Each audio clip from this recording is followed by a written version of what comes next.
es de que el Congreso está muy bien planteado en cuanto a los temas, porque ayer empezamos a ver el tema de las prácticas, posteriormente del territorio y ahora la cultura.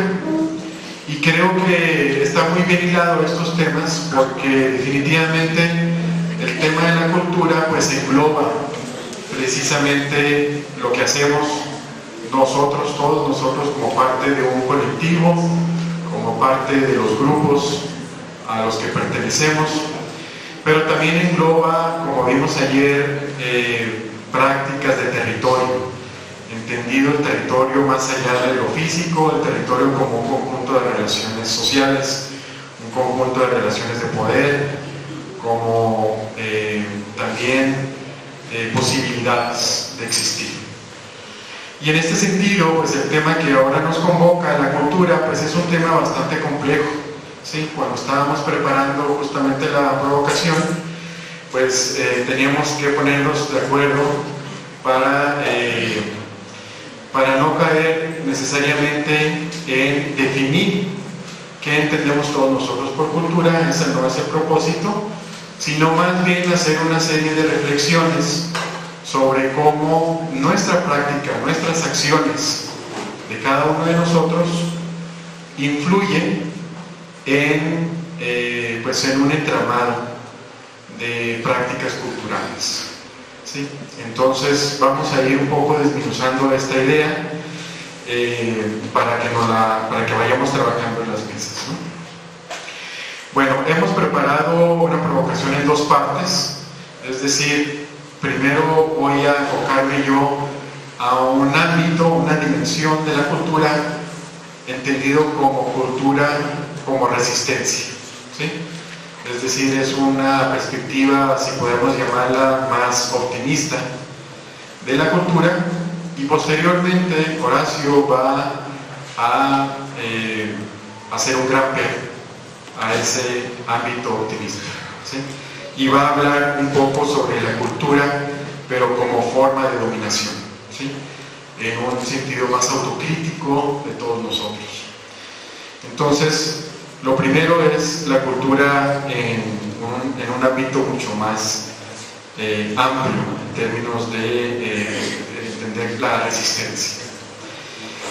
Bien, como les mencionaba, no es nuestro objetivo, no queremos que se discuta en las mesas una definición de cultura, pero podemos entender o podemos partir de una idea muy general, entendido la cultura como una serie de prácticas, ¿sí? Una serie de conocimientos que se ponen en función en un espacio y con actores muy concretos, ¿sí? En ese sentido, creo que es muy importante primero partir de una reflexión de que todos nosotros en nuestras universidades, en nuestros colectivos, en nuestras escuelas interculturales, en nuestras funciones, en un proyecto de cooperativa, por ejemplo, todos nosotros estamos vinculados en un espacio intercultural, ¿sí? Y tenemos experiencias de qué es la interculturalidad. Y esas experiencias son las importantes que tenemos que reflexionar y sintetizar y compartir con todos nosotros, ¿sí? Inclusive yo creo que este espacio mismo de este encuentro es un espacio intercultural por excelencia, ¿no? Tenemos personas con diferentes bagajes, con diferentes saberes, con diferentes conocimientos, diferentes lenguas, diferentes prácticas, costumbres, y todo eso pues nos habla de un conjunto de culturas que se están mezclando, ¿sí? En este sentido, si todos tenemos experiencias con la interculturalidad, yo creo que es muy importante, y creo que estarán de acuerdo la mayoría, de que hemos aprendido a celebrar esta diversidad cultural. Hemos aprendido de alguna manera también a reconocer que existen diferentes formas de pensar, que existen diferentes formas de actuar, diferentes maneras de relacionarse con el medio, con el territorio, con las formas de ser.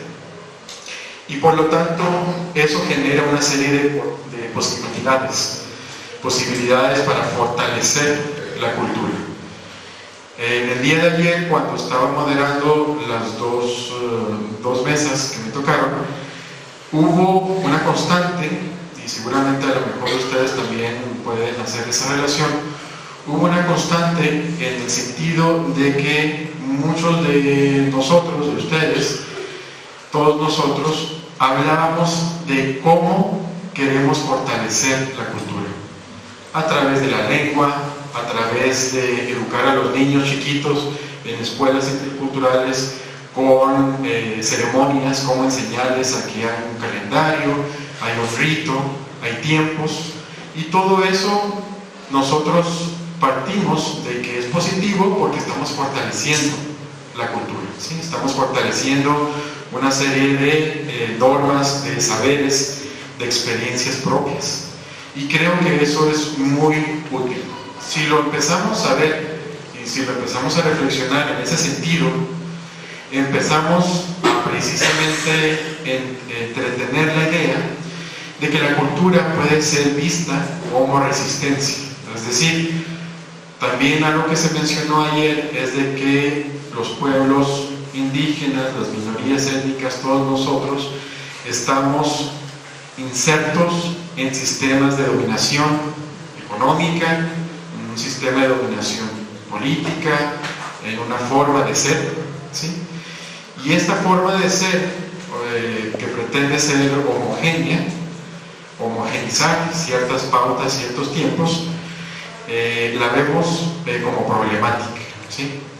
Y por lo tanto, cuando entramos en contacto con pueblos o con gente que tienen otras formas de ser diferentes, que tienen otras economías, que tienen otras prioridades, definitivamente podemos ver que la cultura puede ser entendida como una herramienta útil de resistencia, ¿sí? Y creo que nosotros mismos, INE, a lo mejor en la Escuela de Antropología también podemos relacionarnos en entender la cultura como, la educación como esa posibilidad base, como esa práctica fundamental que te permite precisamente tener no solamente respeto a la diversidad, sino entender que esa diversidad es necesaria para tener una ecología de formas de ser, una ecología de saberes, una ecología de formas de interactuar con la madre naturaleza, con todos los otros, etcétera, etcétera. Una de las preguntas que creo que es fundamental para llevarnos a las mesas y empezar a discutir es cómo todos nosotros desde nuestros ámbitos empleamos la cultura en la cual estamos inmersos, con la cual estamos trabajando, en los diagnósticos que hacemos, en los informes que hacemos. Es decir, ¿realmente estamos respetando la cultura del otro? Cuando estamos, por ejemplo, trabajando en una escuela intercultural y yo no soy necesariamente parte de esa cultura, ¿realmente me siento satisfecho? ¿Me siento que estoy respetando la cultura, enseñando a estos niños? ¿Realmente siento que los ceremonias, el conocimiento, los saberes, las prácticas se están fortaleciendo? Yo creo que esa es una pregunta, es una reflexión que es muy importante que la hagamos. Y tal vez otra muy importante es entender o reflexionar que cuando estamos en nuestras prácticas, en nuestros ámbitos, queremos que cambien cosas y otras cosas que permanezcan. ¿Cómo hacemos esa diferencia? ¿Cómo pensamos qué es lo que queremos cambiar en una escuela, por ejemplo, y qué queremos que permanezca en esa escuela? ¿Cómo sabemos y cómo dormimos tranquilos en la noche sabiendo que esa división es clara, es prístina, se puede aplicar en varios casos, ¿no? Entonces creo que eso es una reflexión muy importante, de entender a la cultura como un ámbito de posibilidades, a la educación como un ámbito de respeto y de transmisión de esas posibilidades, que nos hablan precisamente, si lo llevamos un paso más allá, a posibilidades de autonomía, ¿sí?